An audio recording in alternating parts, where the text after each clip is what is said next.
Hey witches, I've decided to make an entire playlist dedicated to beginner witch tips. To try to cut through a lot of the information that's out there and make it very simple, but just addressing a couple different things around beginner witches and what people ask me or what I hear a lot about, common things that are misconceptions maybe even. Today's video is about the question that I get asked the most. How do you start in witchcraft? How do you become a witch? Where do I start? How do I start? That variation of the question. And when I respond to this, I usually ask people, what are they really interested in? What is bringing you to want to start witchcraft, to want to get into being a witch?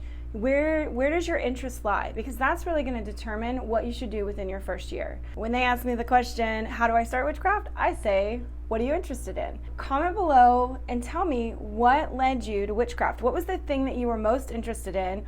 Be it palmistry, tarot cards, astrology. Did you want to do spells? Did you want to change something in your life? Did you want to reach a deeper spiritual connection with the earth? That was definitely one of the reasons why I came. I try to help people along with that question by offering them other ways to think about what are you interested in. Pick 1 to 3 topics. That's my suggestion, especially in your first month. 1 to 3 topics of things in witchcraft that you're interested in, because it's going to lead you to a lot of information. So try to keep it small and give yourself 30 days to learn or at least look into one of the topics that you're interested in. You do not need to buy any books or any items. There is so much free stuff out there on the internet. Part of what I'm making right now, just helping people get started so that when you do go to buy something, you know that you're buying something that is going to be right for you. So the other thing with finding what you're interested in and looking into that for 30 days is as you read things from many authors, blogs, videos, whatever you see, there's going to be things that don't resonate with you. It literally just does not match your soul, your intent, the experience that you want to have. That's okay. Let that go. The craft is so big, wide, huge, spread all over the place and from so many different roots that you get to build it in the exact way that you want to anyway. So you don't have anybody's standard to live up to except the one that you set for yourself. People also get stuck thinking that they need to complete the research or the looking into of a topic. You don't. Say you start getting into astrology and you realize that it's this massive thing that really does need an entire year of study with classes and going back to it time and time again as the planets transition. It will feel really overwhelming and you're wondering, how do I get through this? Don't. Find a few things that are helpful for right now and then let that go. You can come back to it later as you've gained more strength or understanding in your practice and really what you want from it. But finding out the cool stuff in our charts, figuring out who we are and why we are, or our isms because of our risings or our moons, is part of the fun of it. You're exploring the deeper pieces of you, not the surface level stuff and our experiences that we've had in the last however many years you've been alive, but the deeper stuff that really speaks to your soul, the things that cause you to do or act or think in a certain way that's different from other people. Embrace that. You're gonna hear me say something a lot through all of my videos. Write it down. As you learn stuff, as you're going into these topics, write it down. Find a place. It doesn't have to be a journal. It doesn't have to be a grimoire. It doesn't have to be a book of shadows. You can do all those things if you want to, but it's just a place to keep your notes that you can come back to something, or when you learn something that's really helpful or interesting for you, find a place to write it down and keep it. Now, a notebook would be good for organization so that you don't lose pages.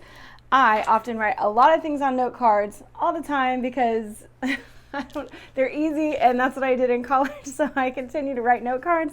But find a system that works for you for keeping track of the knowledge that you're learning, that you're exploring with yourself.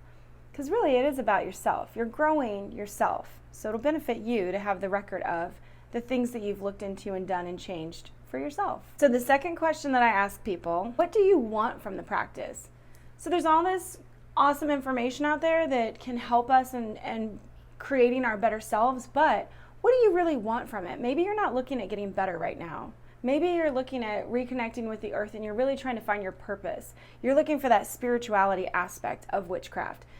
That's another thing that drew me into witchcraft. I really wanted to figure out, why the hell am I here right now? Why am I born in this day and age? Why do I not feel connected to my time? By the way, I was born in 1981, you guys, so I grew up in the 90s, and I did not fit in with anything going on in the 90s. My spiritual awakening was already happening to me, and I needed to find my people so bad. and there just wasn't a ton out there. Now that we're living in the age where everything is out there and so many people are sharing their gifts with the world, find out what it is that you want from the practice. Do you want to become a divination reader, like a tarot card reader or a palm reader? Do you just want to know more about yourself?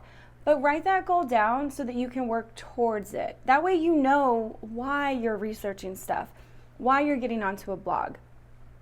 If you decide to buy a book, you know why you're buying the book. You're really looking to get something out of it.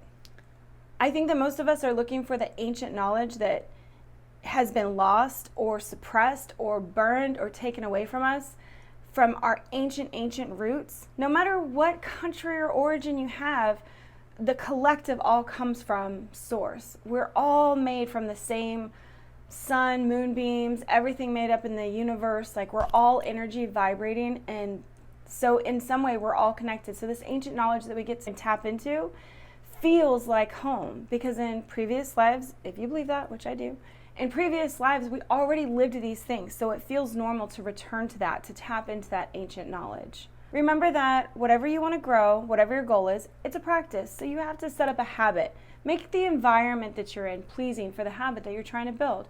If you want to learn tarot, an easy thing to do is to pull a card a day. Your environment allows you to be able to study the tarot one card at a time, one day at a time, or 1 week at a time, whatever the goal is that you set for yourself. I want to remind you here to always be patient and kind with yourself. If you don't live up to your own expectations, if you have really high, unrealistic expectations for yourself, show yourself some kindness and some patience. Just give yourself time and don't give it up. Just, if you need a break, take a break and then come back to it. And again, like I said, if you don't finish a topic, that's okay. Move on to the next thing that really suits you. All of these little things are just stepping stones in your path to getting you to the place that you want to be. So the third thing that I like to remind people, because I hear this a lot, I'm so new, I don't know anything, I don't know how to do this, I'm unsure, I have fears. I want to remind everybody right now that we're not born with our knowledge. We have to experience something. Even the habits that we have right now, we weren't born having these habits. We created them out of experiences in our life that we had, whether it's the childhood home we grew up in, the school we went to, a college, a relationship, good or bad, our habits are built on what we do. The wonderful part about that, we can change habits. Habits are breakable. You can change it. I like to remind people that we don't know anything until we do. And all it is breaking yourself into that new way of thinking, that new knowledge, and then going from there. You're not supposed to know any of this, and don't let it make you feel bad. Don't feel guilty or unworthy or not enough when you're around other witches or new witches or people who aren't even witches. Don't let that affect you. Just concentrate on what you're trying to do for yourself. Don't think about what you don't know yet. Concentrate on what you're trying to learn right now that's going to help you grow and become the person that you're seeking to be. I like to do this thing with new habits. You guys, I might have told you guys, but my degree is in psychology, so I love looking at the human experience and figuring out how we can make it better through psychology. So you'll also hear that a lot in my videos. But I like to treat things like an experiment. Because when we're doing an experiment, we don't really know what the outcome's going to be. So the expectation is a little lessened. We can try to guess of what it'll look like when we're done experimenting, but we don't really know what we're going to achieve.